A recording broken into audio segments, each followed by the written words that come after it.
हमारा universe mysterious thing से भरा पड़ा है, लेकिन उसमें से अब तक का सबसे बड़ा मिस्टीरियस और इंटरेस्टिंग ऑब्जेक्ट जो डिस्कवर किया गया है वो है ब्लैक होल्स। ये इतने मिस्टीरियस होते हैं कि साइंटिस्ट भी अब तक इसके बारे में बहुत थोड़े ही जानकारी इकट्ठे कर पाए हैं, क्योंकि ये ब्लैक होल्स इनविजिबल होते हैं और तो और इसके नजदीक जाते ही समय भी थम जाता है। तो फिर आइए दोस्तों, चलते हैं यूनिवर्स के ये मिस्टीरियस ऑब्जेक्ट में और जानते हैं इसकी रहस्यों के बारे में। ब्लैक होल होता क्या है? ब्लैक होल स्पेस में एक ऐसी जगह है जहां ग्रेविटी इतनी स्ट्रांग होता है कि लाइट जो कि लगभग 3 लाख किलोमीटर पर सेकंड के हिसाब से चलता है वो भी ब्लैक होल के अंदर खींचे चले जाता है। इसलिए दोस्तों ब्लैक होल इनविजिबल भी होता है, लेकिन ब्लैक होल को उसके आसपास रहने वाले ऑब्जेक्ट के बिहेवियर की वजह से पता लगाया जा सकता है और कुछ स्पेशल फीचर टेलीस्कोप की मदद से ब्लैक होल की आउटर सरफेस को देखा जा सकता है, जो कुछ इस तरह दिखाई देगी। ब्लैक होल बनते कैसे हैं? अगर किसी भी ऑब्जेक्ट को हद से ज्यादा कंप्रेस कर दिया जाए तो फिर इसकी डेंसिटी और ग्रेविटी इतनी बढ़ जाएगी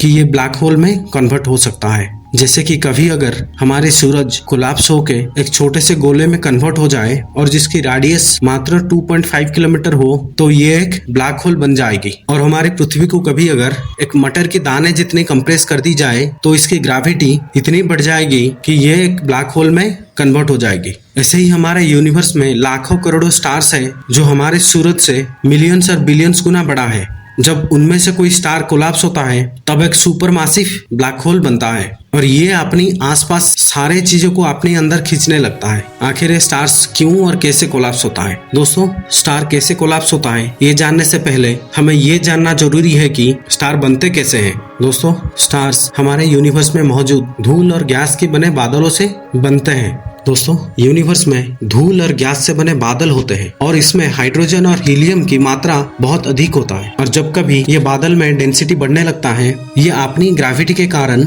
एक गोलाकार आकृति बन जाती है और इसके साथ ही इसके अंदर टेम्परेचर बहुत बढ़ने लगती है, जिसके कारण हाइड्रोजन की कणिका एक दूसरे से टकराकर हीलियम और एनर्जी में कन्वर्ट होते हैं और जिसके कारण यह अपनी ग्रेविटी को कंट्रोल कर पाती है। लेकिन जब भी कोई स्टार की कोर में हाइड्रोजन पूरी तरह खत्म हो जाता है उसके आउटर सरफेस धीरे धीरे ठंडा होने लगता है और वो अपनी ग्रेविटी को संभाल नहीं पाता है और आखिरी में अपनी अंदर ही कोलैप्स होने लगता है और ये इतनी कंप्रेस हो जाता है कि ये एक ब्लैक होल में कन्वर्ट हो जाता है और इसकी डेंसिटी इतने बढ़ जाता है कि लाइट भी अभी इससे बच के नहीं जा सकते। यानी कि लाइट इसके ग्रेविटेशनल एरिया में आते ही इसके अंदर खींचे चले जाते हैं, क्योंकि लाइट इसके अंदर से बाहर नहीं आ सकते हैं। इसीलिए दोस्तों हम इसको देख नहीं सकते हैं और इसी कारण इसको ब्लैक होल भी कहा जाता है। दोस्तों, एक दिन हमारा सूरज भी इसी प्रक्रिया से गुजरेगी और एक छोटा सा ब्लैक होल बन जाएगी। ब्लैक होल कितने प्रकार के होते हैं? रिसर्चरों के हिसाब से कुल 4 प्रकार के ब्लैक होल्स होते हैं, जिसमें स्टेलर और सुपरमासिव ये दोनों ब्लैक होल्स बहुत कॉमन होते हैं। दोस्तों,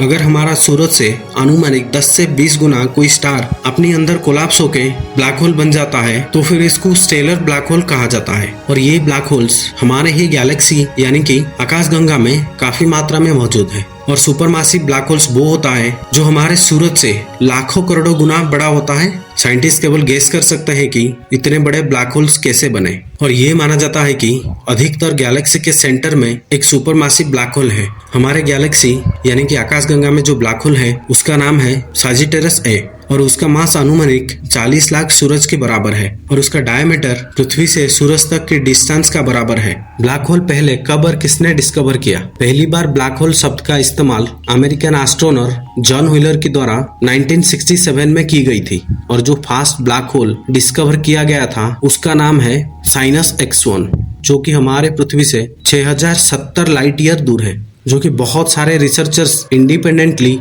1971 में खोजे थे। ब्लैक होल के पास समय क्यों धीमा हो जाता है? दोस्तों, आप ब्लैक होल के जितने नजदीक जाएंगे समय की गति उतना ही धीमा होते जाएगा, क्योंकि ब्लैक होल की एक्सट्रीम ग्रेविटेशनल फोर्स की वजह से स्पेस टाइम धीमा हो जाता है और इसी वजह से ब्लैक होल के पास समय भी धीमा चलता है। क्या ये ब्लैक होल कभी हमारे पृथ्वी को निगल सकते हैं? दोस्तों, इसका जवाब है ना, क्योंकि हमारे पृथ्वी की जो सबसे नजदीकी ब्लैक होल है वो कुछ 52 लाइट ईयर दूर है। कंपैरिजन के लिए बता दूं दोस्तों, हमारी पृथ्वी से सूरज की डिस्टेंस 0.00001581 लाइट ईयर है। तो फिर आप सोच सकते हैं दोस्तों, हमारे सबसे नजदीकी ब्लैक होल का असर कभी भी हमारे धरती या सौरमंडल पे नहीं पड़ेगा। सो आपको चिंता करने की कोई जरूरत नहीं है। दोस्तों आज के लिए बस इतना ही।